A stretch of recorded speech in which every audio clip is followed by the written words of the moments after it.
Hi, this is Kevin with KGMGM, owner of Pro Advertisers Club, a totally free site to advertise.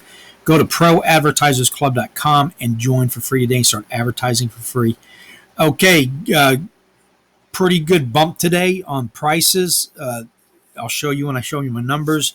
Today was the Snipe Quest.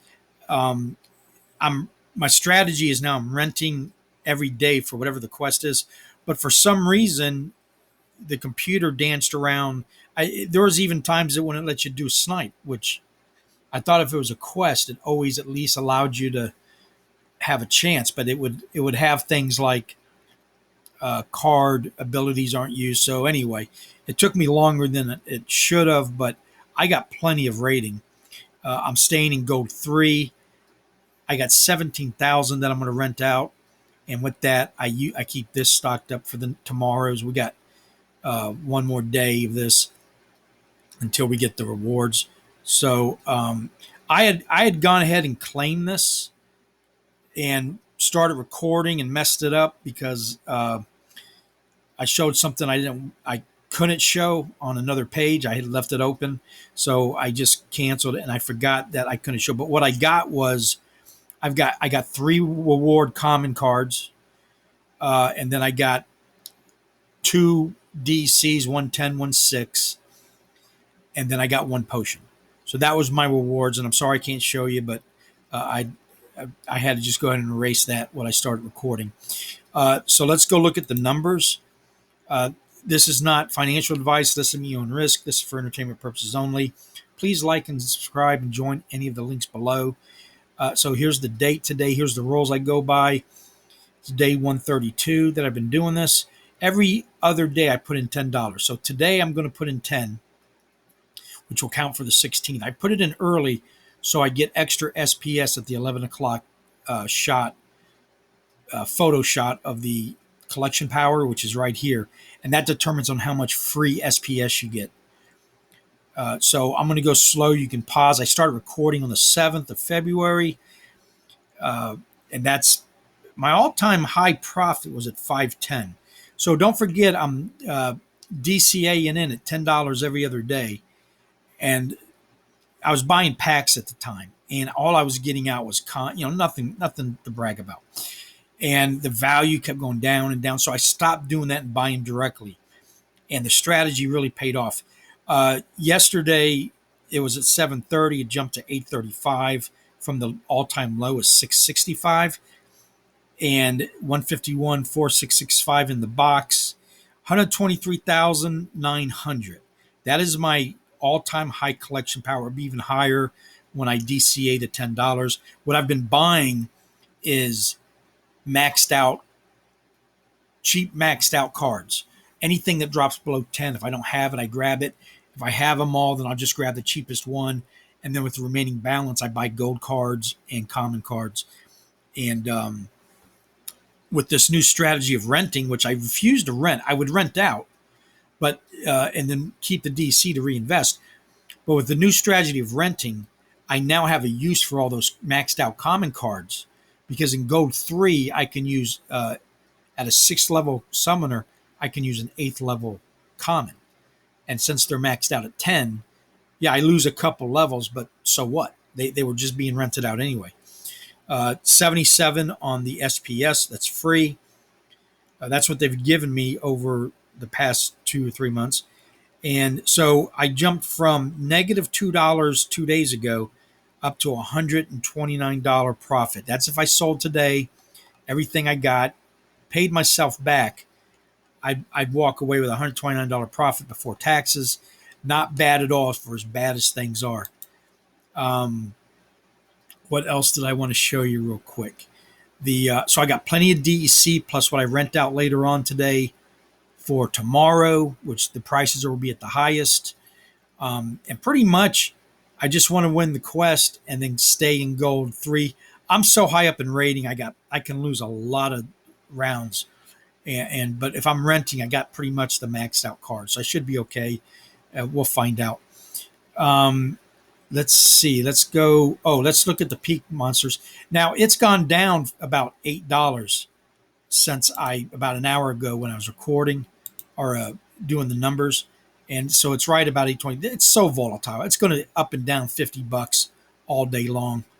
Um, but I didn't buy anything yesterday. It just went up to 823. Um, and then, so other than that, and actually, yeah, there is something. Okay, but I want to show you these two comments. The one especially. Um, okay, Frederick, hi there. Been following your daily videos on YouTube. Thank you. And I must say, you inspired me to buy maxed out cards. Good. It's insane that exploding rats sell for under $6, and I managed to snipe one max Venery Crystal Smith for $5.98. Pro trip. Pro tip: when you get back to buy packs, get a second account with affiliate link and buy packs. You will receive a 5% credits back to your main account. Big thumbs up. See, that's the kind of thing that I love about this platform is your imagination is the limit on how you, and it's not, you want to say, oh, you're taking advantage of the system. They want you to, it's designed that way. It's designed for you to figure things out and the puzzle. And that's why it makes it so fun. And so here's a perfect example of a way you can get 5% back on your why buying packs. Now, I'm not buying packs right now. There's just not enough value in them unless you get something really good, and the odds you won't. You're better off buying these maxed out under $10. It depends what kind of pockets you got, but getting these maxed outs right now, I saw them for under $5 earlier. Under $5 for maxed out, and stock up on those because that when it does pop, you're going to just your numbers will skyrocket, and you can use them because they're maxed out. If you're higher up, silver or whatever, higher summoners, and you can rent them out because people rent them out not just to use them, but because they want the power, the collection power, which is what you need to get up in a higher level. Now, Terror the Bold, he wrote basically a small article, and he nails it, and and thank you for responding this way.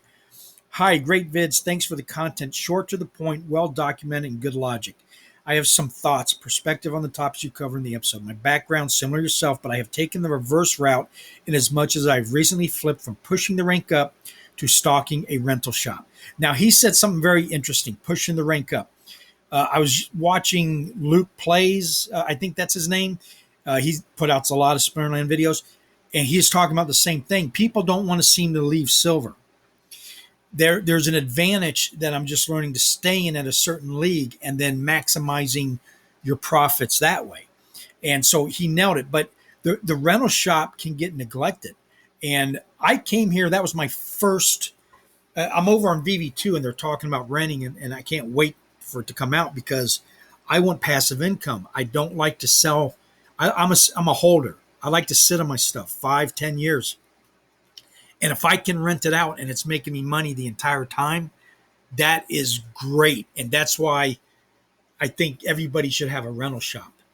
That's why I have one. And again, this isn't financial advice. This is what I do. But anyway, thanks for the inspiration. Maybe my experience with the route that you seem to be mulling over will be useful info. First off, my deck is a fairly solid silver deck. I've recently pushed 2 summoners to level 5 and working up on level 6, Water and Death. Terrib, if you want to look. I have found in the past that you can consistently push above your weight in leagues, especially at the end of the season with lower level summoners. That's why I'm seeing lower level summoners in gold. I couldn't figure it out. I'm like, what the hell's the guy doing up here in his second level summoner? I mean, what? But there's a strategy behind all this. And he's right. You can push up once you get up there in that. So that's what I saw with the level 2 opponent. I consistently have the rating for gold 1 and occasionally diamond 3. That's the exact boat I'm in with my level 4 summoners. The difference between him and me is I'm renting my summoners. He owns them, and it's working for him. So he just made a good point that I need to think about is maybe not be such a rush to get up into the gold. The chest are kind of the carrot on the stick, but what are you really getting out of the chest? The odds are probably nothing. So maybe it's better to build up your leveler, your level up your summoners, and then punch your way in that way and get the chest anyway. So don't feel like you need to rent level 6. And they are pretty cheap. He's right. The game was teasing me to go for higher leagues, I felt, so I was always hunting CP to move up and neglecting rentals. That's what they do to help manipulate the system. The more the upward pressure, the more people are going to be buying, renting, playing, and that's their job. That's what they're supposed to do. As I say, I've recently changed tack and now rent more, which I think is a great idea. When you rent, you keep it, the money comes in, and then you can go buy and rent anyway. So it's like probably the best route to go.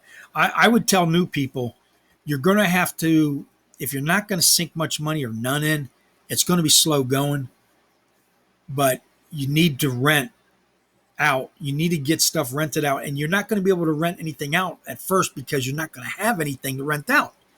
And the low level rent out just don't pay. It just doesn't. So probably the first thing to do would be to just rent if you can. Yeah, it's tough if you're not going to put any money into it. It's going to be slow. It's doable, especially with the chess. You can get cards and build up. Uh, at the EOS, I will absolutely everything down to 100,000. That's what I'm at.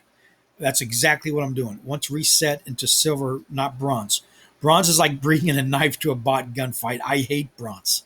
I can't stand bronze. The EOS last day rental is great, but I also rent consistently to 500 DC a day. That's what I was doing before I started renting. I was bringing in about 300 to 400 at the beginning of the season, 500 to 600 the middle, and then about 800 to 1200 at the end of the season. Another reason to stay in silver is that I can enter silver bronze tourneys. That's what Luke Plays was also saying. At a much lower fee, now I've entered all I can for that season. I can move up. I have not played any of the tourneys yet. I haven't even looked at it. I mean, I know they're there. I got to work on it. I've been busy. I want to get into it. But I was always stuck in bronze, so there really wasn't a reason to do it. I only enter the SPL official tourneys, and I feel bad about them in the truth, but the entry numbers below the minimum pay thresholds. I always get at least my fee back and usually over double, triple my fee. Which is what you want to do. That's good. I focus on buying epic rewards and singles with my rent. And now that's a strategy I got to check into because I don't. But maybe, yeah, because epic drops in price from legendaries incredibly, just big time. And then also singing common rewards. Epics, because the 100 CP means it's rentable. See, there you go. That will help out your rental strategy. So I got to look into that. Maybe I need to start paying more attention to epics. They give 40% at worst and well over 100% at EOS. My average early mid-season rate is 35%.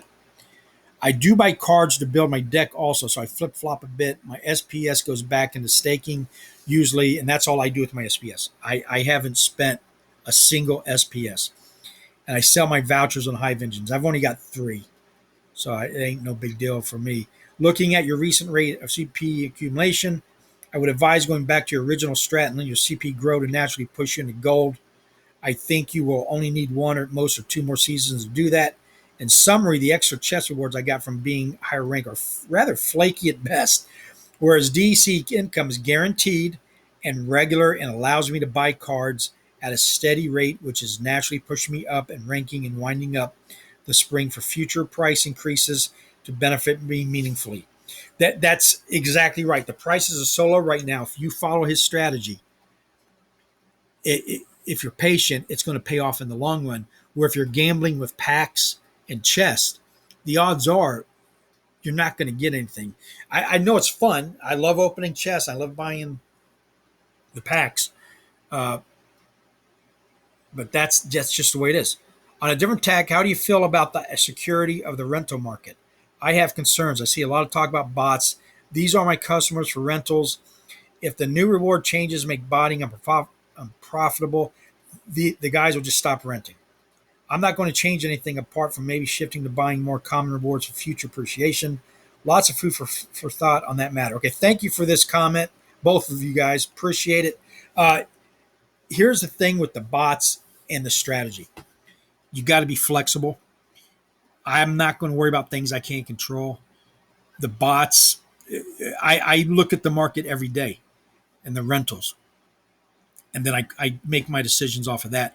If you stock up on rentals and the market collapses and your strategy was based on that, then you have to have plan B.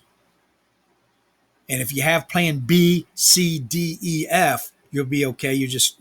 But some guys get very bitter. I've read comments where guys got mad because they were renting something and the owner canceled the rental, and they just went, and that tells me they don't have a backup plan.